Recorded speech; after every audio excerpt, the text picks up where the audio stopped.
പോളിലേക്ക് Dani, ഈ കേസുകളുമായി ബന്ധപ്പെട്ട് നേരത്തെ പലരും പറഞ്ഞതുപോലെ തന്നെ ഈ ഒരു കേസ് എടുക്കുന്നു, ചെറിയ വകുപ്പുകൾ ഇതിനകത്ത് ചാർജ് ചെയ്യുന്നത്, ഇതിന്റെ ഒരു എത്രത്തോളം തെളിവുകളുണ്ട് എന്നുള്ളത് വലിയ വിഷയമായി നിൽക്കുന്നു. ഒരല്പസമയത്തിന് ശേഷം ഇവർക്കൊക്കെ തിരിച്ച് ഈ ഫീൽഡിലേക്ക് തന്നെ വരാനും കഴിയുന്നു. മുൻപുണ്ടായ പല കേസുകളും ആ തരത്തിലാണ് കാര്യങ്ങൾ പോയിരിക്കുന്നത്. ഷൈനിനെതിരെയുള്ള കേസ് പോലും അങ്ങനെയാണ് സംഭവിച്ചത്. അതുകൊണ്ട് തന്നെ ഈ അന്വേഷണം ആദ്യത്തെ കുറച്ച് സമയത്തിന് ശേഷം എങ്ങോട്ട് പോകുന്നു എന്നുള്ളൊരു ചോദ്യമുണ്ട്. അതൊരാശങ്കയായിട്ട് പറയപ്പെടുന്നുണ്ടോ?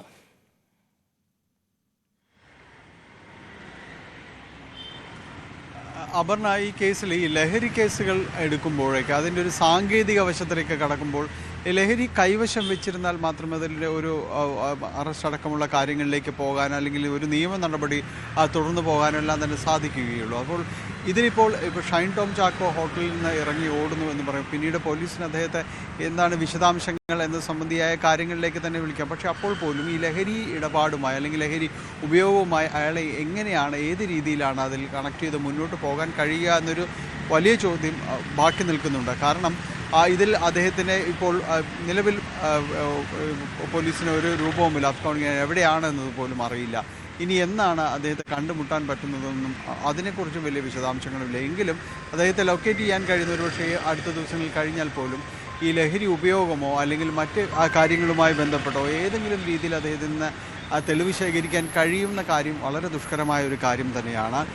മറ്റൊന്ന്, ഈ ഹോട്ടൽ മുറിയിൽ നടത്തിയ പരിശോധനയിൽ കണ്ടെത്തിയെന്ന് പറയുന്ന ഈ സിപ്പ് കവർ, ഇതുമായി ബന്ധപ്പെട്ട് അതിലെന്താണ് അടങ്ങിയിരിക്കുന്നത് എന്നതിൻ്റെ അടക്കമുള്ളൊരു ഫോറൻസിക് പരിശോധനയിലേക്കടക്കം പോലീസ് കടക്കുമോ എന്നതാണ് ഇനി നോക്കേണ്ടത്. കാരണം അത്തരം വിശദാംശങ്ങൾ പോലീസ് തേടേണ്ടതുണ്ട്. ഒരാളെ ചോദ്യം ചെയ്ത് വിട്ടയച്ചതായി പറയുന്ന സൂചനകളുണ്ട്. അപ്പോൾ ഇത്തരം കാര്യങ്ങളിൽ നിന്ന് പോലീസ് ഈ തെളിവുകളുടെ ഒരു അഭാവം ഈ കേസിനെ സാരമായിട്ട് തന്നെ ബാധിക്കാറുണ്ട്.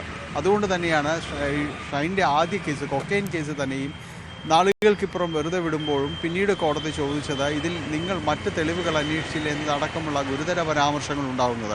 സ്വാഭാവികമായും ഈ കേസുകൾ, ഇതുപോലുള്ള കേസുകൾ നേരിടുന്ന ഏറ്റവും വലിയ വൈതരണി എന്ന് പറയുന്നതും ഇത്തരം തെളിവുകൾ അതിൻ്റെ ഒരു അഭാവം തന്നെയാണ്. ഈ കേസിൽ എങ്ങനെയാണ്, ഏത് രീതിയിലാണ് മുന്നോട്ട് പോകാൻ കഴിയുന്നതെന്ന് നമുക്കെല്ലാം ഈ ഒരു സംഭവത്തിൽ വലിയ രീതിയിലുള്ള ഞെട്ടലും നടപടികൾ വേണം എന്നതെല്ലാം തന്നെ ആവശ്യം ശക്തമാകുമ്പോൾ പോലും സാങ്കേതികമായി നിയമപരമായി അന്വേഷണ ഏജൻസികൾക്ക് മുന്നിലുള്ള വിഷയം കഴിഞ്ഞ ഒക്ടോബറിലാണ് ഇത് നടന്നതെന്ന് പറയുന്നുണ്ട്. സൂത്രവാക്യം എന്നൊരു സിനിമയുടെ സെറ്റിൽ വെച്ച് ഇങ്ങനെ സംഭവിച്ചു എന്ന് പറയുന്നത്. അതിൽ ആ സമയത്ത് ലഹരി ഉപയോഗിച്ചിരുന്നു എന്നതെല്ലാം തന്നെ ഇപ്പോൾ ഏത് രീതിയിൽ തെളിയിക്കപ്പെടാം എന്നത് ചോദ്യമാണ്. അവിടെ സാധ്യതയുള്ളത് വിൻസി പരാതിയിൽ ഉറച്ചു നിൽക്കുകയാണെങ്കിൽ സ്ത്രീത്വത്തെ അപമാനിച്ച അടക്കമുള്ള കാര്യങ്ങൾ, അത്തരം കാര്യങ്ങൾ പറയാം, അവർക്കുണ്ടായ ബുദ്ധിമുട്ടുകളും കാര്യങ്ങളും എല്ലാം അതെല്ലാം തന്നെ വ്യക്തമാക്കുകയും ചെയ്യാം. ആ രീതിയിലേക്കാണ് പോകാനുള്ള ഒരു വശം അതാണ് നിൽക്കുന്നത്. ഇന്നലെ ഈ കേസുമായി ഇന്നലെ ഈ ഇത്തരം പരിശോധനയുമായി ബന്ധപ്പെട്ടുകൊണ്ട് ഷൈൻ ടോം ചാക്കോയെ അല്ലെങ്കിൽ അദ്ദേഹത്തിൻ്റെ സംഘത്തിൽ ആരെങ്കിലും ലഹരിയുമായി പിടികൂടുകയാണെങ്കിൽ അതിൻ്റെ ഒരു ഗുരുതര സ്വഭാവത്തിലേക്ക് പോകാനുള്ളൊരു സാധ്യത നിലനിൽക്കുന്നുള്ളൂ.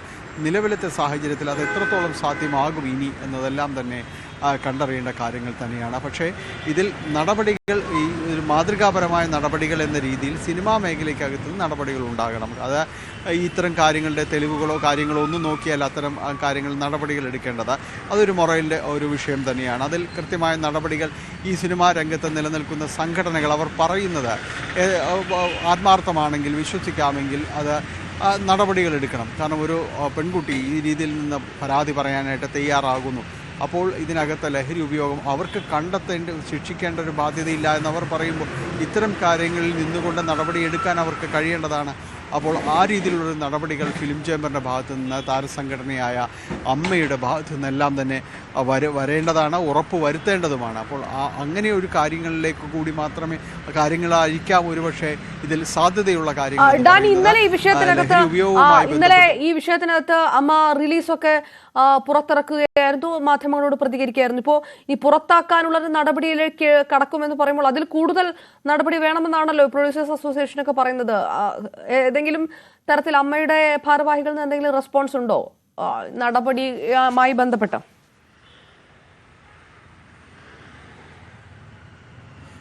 നിലവിൽ ഇപ്പോൾ അറിയാൻ കഴിയുന്ന വിൻസി അമ്മയ്ക്കും പരാതി നൽകി എന്നതാണ് ഏറ്റവും ഒടുവിലായി വരുന്നൊരു അപ്ഡേഷൻ ഈ വിഷയത്തിൽ വരുന്നത്. ഇന്നലെ നടൻ്റെ പേര് പറഞ്ഞുള്ള പരാതി വേണം എന്നതടക്കം അവർ ആവശ്യപ്പെടുകയും ചെയ്തിരുന്നു. അങ്ങനെയെങ്കിൽ തങ്ങൾ നടപടികളിലേക്ക് പോകുമെന്ന് പറഞ്ഞിരുന്നു. ഇപ്പോൾ മനസ്സിലാക്കാൻ കഴിയുന്നത് വിൻസി പരാതി സമർപ്പിച്ചു കഴിഞ്ഞു എന്നതാണ്. ഇതിൽ ഒരു ഔദ്യോഗിക നിലപാട് അല്ലെങ്കിൽ ഔദ്യോഗികമായ ഒരു നടപടി എന്ന രീതിയിൽ ഈ ഷൈൻ ടോം ചാക്കോയിൽ നിന്ന് വിശദീകരണം തേടും. അമ്മ വിശദീകരണം തേടും. ഏതായാലും ഈ വിഷയത്തിൽ നടപടികളിൽ ഉറച്ചു മുന്നോട്ട് പോകാനാണ് താരസംഘടന അമ്മ തീരുമാനിച്ചുള്ളത്. കാരണം പുറത്താക്കൽ ഉൾപ്പെടെയുള്ള നടപടികളിലേക്ക് നീങ്ങുന്നു എന്നതാണ് മനസ്സിലാക്കാൻ കഴിയുന്നത്. അതിനു മുൻപ് സാങ്കേതികമായി നടനിൽ നിന്ന് ഒരു വിശദീകരണം അടക്കമുള്ള കാര്യങ്ങൾ തേടാവുന്നതാണ്. അത് ഉണ്ടാകും. അതിനുശേഷം നടപടികളിലേക്ക് നീങ്ങുമെന്ന് പറയുന്നു. ഇതിൽ വിലക്ക് എന്ന് പറയുന്നത് നേരത്തെ ഈ സജി നന്ദിയാട്ട പറയുമ്പോൾ ശ്രദ്ധിച്ചിരുന്നൊരു കാര്യം, ഇപ്പോൾ തുടങ്ങി വെച്ചിരുന്ന ചില സിനിമകളുണ്ട്. അത് ഒരു ബിസിനസ് ലോകമാണ് സിനിമ എന്ന് പറയുന്നത്. അപ്പോൾ അവർക്ക് അത്തരം കാര്യങ്ങൾ പൂർത്തീകരിക്കേണ്ടതുണ്ട്. അത് നമുക്കറിയാം, സിനിമകൾ നീണ്ടുപോകുന്നതും ചിത്രീകരണങ്ങൾ നീണ്ടുപോകുന്നതും എല്ലാം തന്നെ നടക്കും. അപ്പോൾ ഈ വിലക്ക് എന്ന് പറയുന്നതും പങ്കെടുപ്പിക്കാതിരിക്കുക എന്ന് പറയുന്നതും മാറ്റി നിർത്തുക എന്ന് പറയുന്നതുമെല്ലാം ഈ ചിത്രങ്ങളുടെ ഷെഡ്യൂളുകൾ പൂർത്തീകരിച്ച ശേഷമായിരിക്കും ഒരുപക്ഷെ ഉണ്ടാകുക. അതൊരുപക്ഷെ കുറച്ച് സമയമെടുത്തതിന് ശേഷമായിരിക്കും ഈ പറയുന്ന രീതിയിലേക്ക് പോകാനായിട്ട് കഴിയുക. അതിന് മുൻപേ തന്നെ ഏതെങ്കിലും നടപടികൾ ഉണ്ടാകുമോ എന്നതെല്ലാമാണ് നമുക്കറിയേണ്ടത്. നേരത്തെ ഫിലിം ചേംബറിൻ്റെ ഭാരവാഹി എന്ന രീതിയിൽ തന്നെയാണ് സജി നന്ദയായിട്ട് സംസാരിക്കുമ്പോൾ ഈ നടന്നുകൊണ്ടിരിക്കുന്ന സിനിമകളുടെ ചിത്രീകരണം അത് പൂർത്തീകരിക്കുമെന്ന് പറഞ്ഞത്. എത്രത്തോളം സിനിമകൾ എന്നത് ഒന്നും തന്നെ നമുക്ക് വ്യക്തമല്ല. ഈ ഷൈൻ തിരക്കുള്ള ഒരു നടനാണ്. അപ്പോൾ സ്വാഭാവികമായും സിനിമകൾ കൂടിയുണ്ട്. അപ്പോൾ അതെല്ലാം തന്നെ പൂർത്തീകരിച്ച് പോകാനായിട്ടുള്ള ഒരു സാവകാശം നൽകുമോ എന്നതടക്കമുള്ള കാര്യങ്ങൾ സിനിമാ സംഘടനകളാണ് വിശദീകരിക്കേണ്ടത്. ഏത് രീതിയിൽ അവർ സ്വാഭാവികമായും അവർ നിർമ്മാതാക്കളെയോ എല്ലാവരെയും തന്നെ സാങ്കേതിക പ്രവർത്തകരെയും സംരക്ഷിച്ചുകൊണ്ടുള്ള നടപടികളിലേക്ക് പോകുക ആദ്യഘട്ടത്തിൽ. അതിനുശേഷമായിരിക്കും ഒരു വിലക്ക് എന്നതടക്കമുള്ള കാര്യങ്ങളിലേക്ക് പ്രായോഗികമാണെങ്കിൽ അതെങ്ങനെ കടന്നു വരും എന്ന് പറയുന്നത്. എന്തായാലും ഇപ്പോഴുള്ള സിനിമകൾ പൂർത്തീകരിക്കാനുള്ള ഒരു അവസരം അവർ നൽകാൻ തന്നെയാണ് സാധ്യതയുള്ളത്. മറ്റ് നടപടികൾ ഏത് രീതിയിൽ ഈ മാറ്റി നിർത്തുന്നു എന്നതാണ് ഇനി അറിയേണ്ടത്. ഒപ്പം തന്നെയും എക്സൈസിൻ്റെയും പോലീസിൻ്റെയും തുടർ നടപടികൾ ഈ വിഷയത്തിൽ ഇപ്പോൾ തുടങ്ങി വെച്ച ഇന്നലത്തെ പരിശോധന അവിടെ നിന്ന് രക്ഷപ്പെട്ടു എന്നതെല്ലാം തന്നെ ഉണ്ട്. അപ്പോൾ ഡാനി, ഇനി ഉറ്റുനോക്കേണ്ടത് സിനിമയിൽ തന്നെ ഈ രണ്ട് ധ്രുവങ്ങളായിട്ട് നിൽക്കുന്നത് നേരത്തെയുള്ള കാര്യമാണ്. അത്തരത്തിലുള്ള പ്രതികരണങ്ങളൊക്കെ വന്നതാണ്. കൊച്ചി കേന്ദ്രീകരിച്ച്, മട്ടാഞ്ചേരി കേന്ദ്രീകരിച്ച് ലഹരി മാഫിയ. ഓക്കെ, ഞാൻ തിരികെ എത്താം. ഇപ്പോൾ അഭിനേത്രി അൻസിബ ഹസൻ നമുക്കൊപ്പം ചേരുന്നു. അൻസിബ, വിൻസി അലോഷ്യസിന്റെ പരാതിയിൽ ഷൈൻ ടോം ചാക്കോയാണ് നടൻ എന്ന് ഉള്ള വിവരം പുറത്ത് വന്നിരിക്കുകയാണ്. അങ്ങനെ വളരെ ധൈര്യപൂർവ്വം പരാതികളൊക്കെ കൊടുക്കുമ്പോഴാണല്ലോ ഇത്തരം പേരുകളൊക്കെ പുറത്തു വരികയും ചെയ്തിരിക്കുന്നത്. അൻസിബ എങ്ങനെയാണ് കാണുന്നത് അതിനോട്? നമസ്കാരം. ഒന്നാമത്തെ കാര്യം, നമുക്ക് പരാതി നൽകിയിരിക്കുന്ന നമ്മുടെ സഹോദരി, നമ്മുടെ സുഹൃത്ത് വിൻസി ആർക്കെതിരെയാണോ പരാതി നൽകിയിട്ടുള്ളത് അതിപ്പോ പബ്ലിഷ് ചെയ്യേണ്ട എന്നുള്ള രീതിയിലാണ് നമ്മളടുത്ത് സംസാരിച്ചിട്ടുള്ളത്. അപ്പൊ അതുകൊണ്ട് നമ്മൾ ആ വ്യക്തിയുടെ പേര് പറയുന്നില്ല. ആരോപണ വിധേയനായിട്ടുള്ള ആളുടെ അടുത്ത് ഇതിന്റെ കാരണം തേടി അദ്ദേഹത്തിന് പറയാനുള്ള കാര്യങ്ങൾ കൂടെ നമ്മൾ കേൾക്കുന്നതായിരിക്കും. ഓക്കെ, അതായത് ഇതിൽ രണ്ട് ഭാഗത്തു നിന്നും വിവരങ്ങൾ തേടും, അതാണോ?